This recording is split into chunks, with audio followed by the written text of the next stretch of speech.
stage where you give in a set of poems, a personal statement about what you do in the role, and then if you're shortlisted, so that closes on the 17th of August. Right.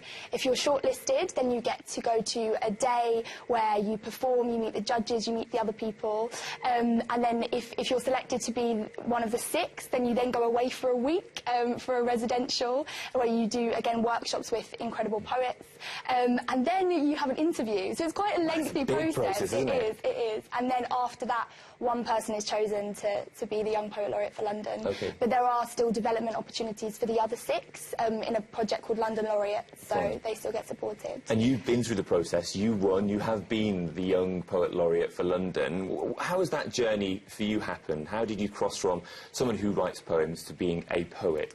Yeah, so I started writing since I was 13, different competitions, and there's so many events that happen in London, so I was always performing my work.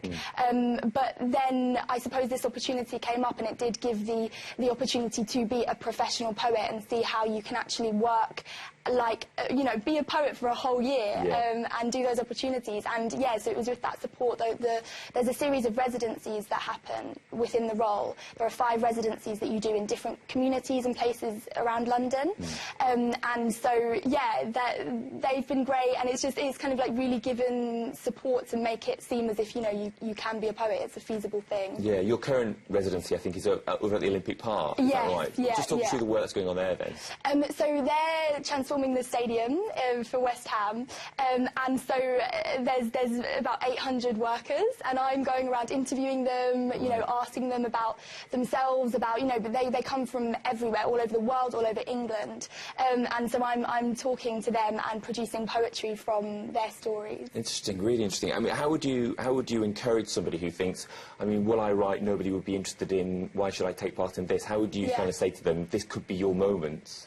I think that if you're passionate about something, whether that be an area or if you have something to say, then why wouldn't people be interested? If you do it in an engaging way, then that's what matters. And, there are so many stories within London.